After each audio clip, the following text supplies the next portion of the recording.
বন্ধুরা, বাংলার বাগানে আপনাদেরকে স্বাগত। আপনারা সবাই নিশ্চয়ই ভালো আছেন, আর গাছকে ভালো রাখার জন্য আপনাদেরকেও ভালো থাকতে হবে।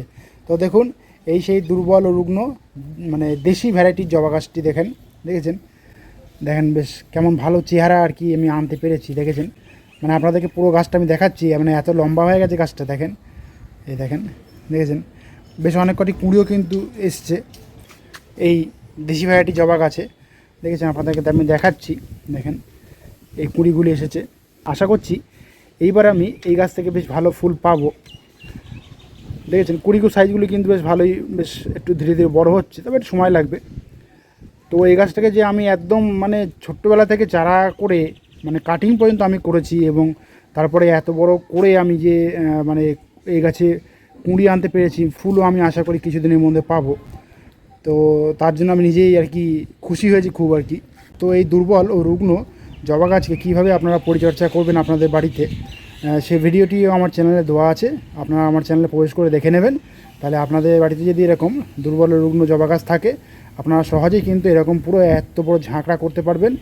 টাইটেল আর থাম্বনেল দেখে আপনারা নিশ্চয়ই বুঝতে পেরেছেন যে আমি আজ আপনাদের সঙ্গে কী বিষয় নিয়ে আলোচনা করব। তো তাহলে চলুন সে আলোচনার বিষয়ের দিকে তাহলে এবার যাওয়া যাক। তো দেখুন, এই সেই আপনাদের সবার প্রিয় বাংলার বাগানে এই সেই বুগনভিলা গাছের কাটিং, যে কাটিং তৈরি করা থেকে আমি একদম মানে কিভাবে আপনারা 4 ইঞ্চি টবে আবার ট্রান্সফার করবেন সমস্ত কিছুই কিন্তু আমি আমার চ্যানেলে শেয়ার করেছিলাম। আপনারা দরকার হলে আমার চ্যানেলে প্রবেশ করে দেখে নেবেন। তাহলে আপনারা অনেক কিছু জানতে পারবেন, এবং আশা করি আপনাদের সেক্ষেত্রে অনেক সুবিধাও হবে। এই বুগনভিলা গাছে দেখতেই পাচ্ছেন আপনারা, আপনাদেরকে আমি দেখাচ্ছি। দেখেন ফুলও কিন্তু অলরেডি চলে এসেছে। দেখেছেন, এটা হোয়াইট কালার, বেশ মানে ভালোই লাগছে আর কি দেখতে। তো এই গাছ আমি যখন মানে গ্রো ব্যাগে প্রথম বসিয়েছিলাম, তারপরে যখন আমি এরকম 6 ইঞ্চি পটে আমি দিই, তখন কিন্তু আমি কোনো মানে খাবার আর কি মাটিতে দিইনি। শুধুমাত্র 2 বছরের পুরনো গোবর সার আমি মাটিতে মিশিয়ে এবং সামান্য একটু নিমখোল দিয়ে আমি এই 6 ইঞ্চি পটে আর কি আমি রিপোর্টিং করেছিলাম। তো তারপরেই দেখুন গাছগুলো এরকম বড় হয়ে গেছে, এবং নতুন নতুন ব্রাঞ্চও কিন্তু এই মাথার এখান দিয়ে ছাড়তে শুরু করে দিয়েছে। আপনারা নিশ্চয়ই দেখে বুঝতে পারছেন। এবং এই একটি গাছে তো ফুল ধরে গেছে অলরেডি। আমি কিন্তু কোনো এখনও খাবার দিইনি। তো এই গরমের মধ্যে বুগনভিলা গাছে কি যত্ন নিতে হবে সেই বিষয় নিয়ে আমি আজ আপনাদের সঙ্গে আলোচনা করব। এই কথাগুলি যদি আপনারা মেনে চলেন, তাহলে আপনারা এই গরমের মধ্যেও কিন্তু আপনাদের বুগনভিলা গাছ থেকে প্রচুর ফুল পাবেন, এবং গাছ ভরেও যাবে আপনাদের ফুলে। এবং আমি আশা করছি এই গরমের মধ্যে এই বুগনভিলা গাছ থেকে আমি প্রচুর ফুল পাবো। শীতের থেকে গরমে এই গাছ থেকে কিন্তু ফুল পাওয়া যায় কম, কিন্তু গরমে যাতে প্রচুর ফুল পাওয়া যায় এই গাছ থেকে আর কি, সেই চেষ্টা আমাদেরকে করতে হবে। প্রথমেই বলি, এই গাছ খুব হার্ডি গাছ, কিন্তু এই গাছ কিন্তু কখনোই কোনো ছাওয়া জায়গাতে এই গরমের মধ্যে আপনারা রাখবেন না।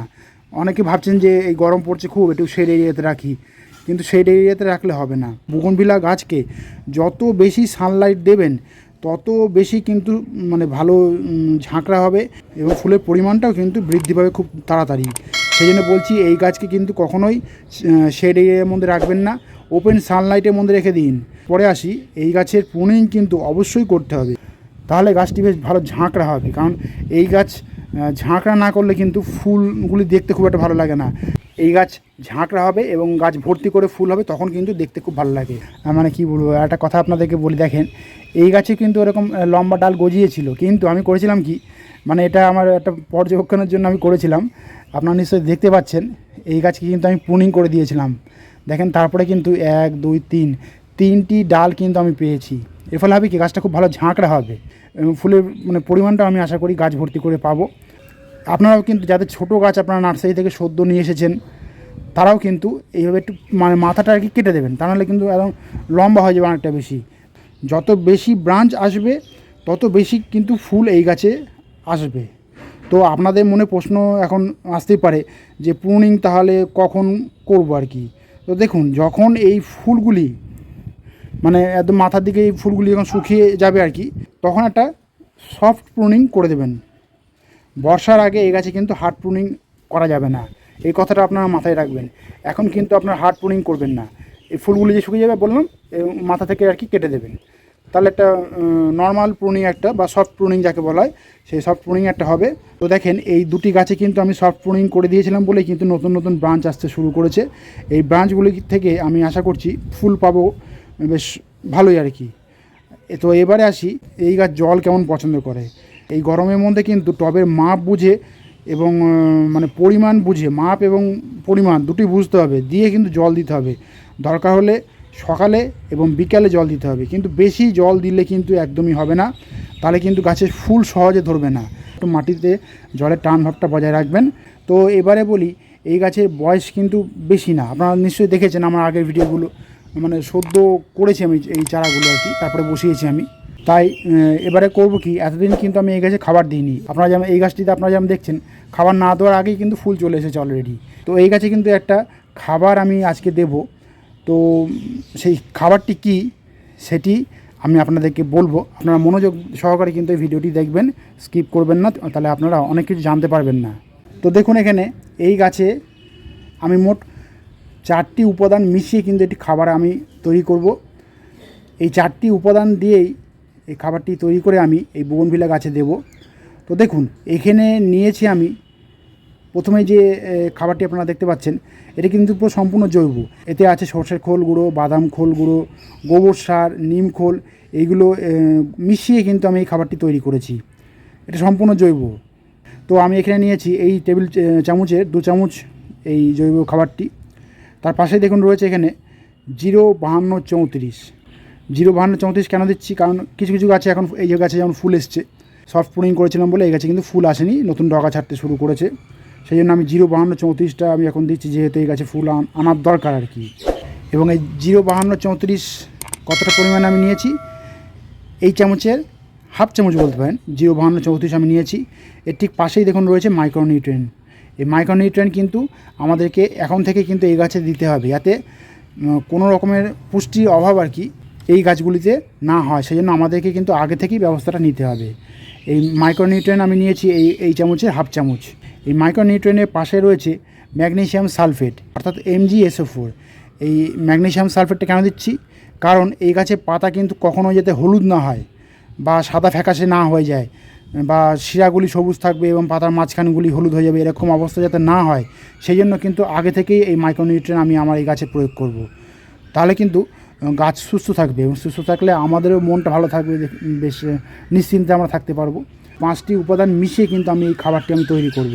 আর যেহেতু আমার এই গাছগুলি এখন ছোট অবস্থাতে রয়েছে, সেহেতু আমি এই সমস্ত রাসায়নিক যে উপাদানগুলি নিয়েছি আমি অল্প করে নিয়েছি। আপনাদের যাদের গাছ বড় হয়ে গেছে বা 8 ইঞ্চি, 10 ইঞ্চি, 12 ইঞ্চি টবেও আপনাদের এই গাছ রয়েছে, বা অনেকে কিন্তু মাটিতেও এই গাছ করেন, তারা এই উপাদানগুলি পরিমাণটা একটু বাড়িয়ে নেবেন আপনারা। তো এবারে আমাদের করতে হবে কি, এই সমস্ত উপাদানগুলিকে একটু ভালোভাবে মিশিয়ে নিতে হবে। আপনাদের যাদের গাছ আর কি এরকম ছোটো অবস্থাতে রয়েছে, সেই অবস্থাতেও কিন্তু এই খাবারগুলি এখন দিতে পারেন, যারা কি সদ্য নিয়ে এসেছেন। দেখেন আমি এখানে এই 3 রকমের রাসায়নিক উপাদান আগে মিশিয়ে নিলাম। মিশিয়ে নিয়ে এবার করব কি, এই যে খোল গুঁড়ো যেটা নিয়েছিলাম সেটাও কিন্তু আমি মিশিয়ে নেব ভালোভাবে।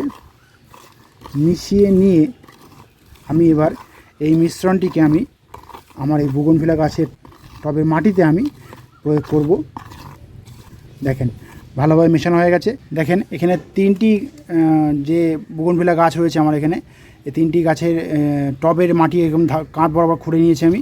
খুঁড়ে নিয়ে এবারে তবে কাঁধ বরাবর এই খাবারটিকে, আপনাদের যাদের গাছ এরকম ছোটো অবস্থা রয়েছে, এই চামচের এরকম মানে 75% নেবেন এই টিস্পুনের। আর যাদের গাছ একটু বড়ো রয়েছে তারা পরিমাণটা বাড়িয়ে দেবেন, অসুবিধা নেই। এরকম চারিদিকে ঘুরিয়ে ঘুরিয়ে দিতে হবে। দিয়ে এবারে করতে হবে কি, আমাদেরকে একটু এরকম মাটি চাপা দিয়ে দিতে হবে। দেখেছেন, এরকম মাটি চাপা দিয়ে দিতে হবে, তাহলে খাবারটি খুব দ্রুত মাটির সঙ্গে মিশে যাবে। কোনো আগাছা যাতে না থাকে সেদিকে কিন্তু অবশ্যই খেয়াল রাখবেন। দেখেন পাশের এই টবটিতেও আমি এই খাবারটি আমি দিয়ে দিচ্ছি। দেখেন ওই একই পরিমাণে নিয়েছি এবং কাঁধ বরাবর আমি এরকম দিয়ে দিচ্ছি, ঘুরিয়ে ঘুরিয়ে দিয়ে দেবেন। যাদের মাটিতে গাছ রয়েছে তারাও কিন্তু গাছের গোড়া থেকে 1 হাত দূরে এরকম গোল করে খুঁড়ে নিয়ে আপনারা মাটির সঙ্গে এই খাবারটি মিশিয়ে দেবেন। তাহলে দেখবেন গাছ খুব সহজেই কিন্তু এই খাবারটি নিতে পারবে শিকড়ের মাধ্যমে। ব্যাস, এই 3টি টবেই কিন্তু আমার এই জৈব রাসায়নিক খাবারটি কিন্তু দেওয়া হয়ে গেল। গাছে এরকম একটা জল দিয়ে দিতে হবে, যাতে খাবারটি খুব দ্রুত ভালোভাবে মিশে যেতে পারে আর কি। সেই জন্য এরকম জলটা এখন একটু দিয়ে দিতে হবে। তবে জলের টান ভাবটা কিন্তু আপনারা অবশ্যই বোগনভিলা গাছের ক্ষেত্রে বজায় রাখবেন। তাহলে জল বেশি হয়ে গেলে কিন্তু বুগনভিলা গাছে ফুল সহজে আসবে না, এটা কিন্তু এই গাছের নিয়ম। তো এই যে আমি যে খাবারটি তৈরি করে আপনাদের দিতে বললাম বুগনভিলা গাছে, এই খাবারটি আপনারা কতদিন অন্তর দেবেন? এই খাবারটা আপনারা মাসে 2 বার অর্থাৎ 15 দিন অন্তর অন্তর দেবেন। আর এই খাবারটি আজকে দিলাম, এর ঠিক 5 দিন পরে আমি একটি টনিক খাবার কিন্তু এই গাছে আমি দেব। আপনারা আমার চ্যানেলে প্রবেশ করে দেখে নেবেন সেই টনিক খাবারটি কী, তাহলে আপনাদের বুঝতে সুবিধা হবে। তাহলে এই গাছে কিন্তু অনেক খুব দ্রুত বৃদ্ধি আসবে, মানে গ্রোথটা খুব ভালো হবে এবং খুব দ্রুত নতুন নতুন ব্রাঞ্চ আমরা পাবো, ফুলও কিন্তু খুব সহজেই এই গাছ থেকে পাওয়া যাবে। তো আপনারা আপনাদের বুগনভিলা গাছগুলিকে এইভাবে পরিচর্যা করতে থাকুন, দেখবেন তো আপনাদের এই বুগনভিলা গাছও কিন্তু খুব দ্রুত বৃদ্ধি পাবে এবং নতুন নতুন শাখা পোশাখা কিন্তু খুব সহজেই ছাড়বে এবং দেখবেন গাছ ভর্তি করে এই গরমের মধ্যেও কিন্তু বুগনভিলা ফুল কিন্তু আপনারা এই গাছ থেকে খুব সহজেই পাবেন। তো বন্ধুরা আজ এই পর্যন্তই। আর যদি কোনো কমেন্ট থাকে তাহলে কিন্তু বাংলার বাগানকে জানাতে ভুলবেন না, কারণ বাংলার বাগান সবসময় আপনাদের পাশে ছিল, আছে এবং থাকবে। তো আজ এই পর্যন্তই। আমার এই ভিডিওটি যদি আপনাদের ভালো লাগে তবে লাইক করবেন, গাছপ্রেমী বন্ধুদের মধ্যে শেয়ার করবেন এবং আমার চ্যানেলটিকে সাবস্ক্রাইব করে বেল আইকনটিকে প্রেস করে অল নোটিফিকেশনটিকে প্রেস করে রাখবেন, যাতে নিত্য নতুন ভিডিওগুলি আপনাদের কাছে খুব সহজেই পৌঁছে যেতে পারে।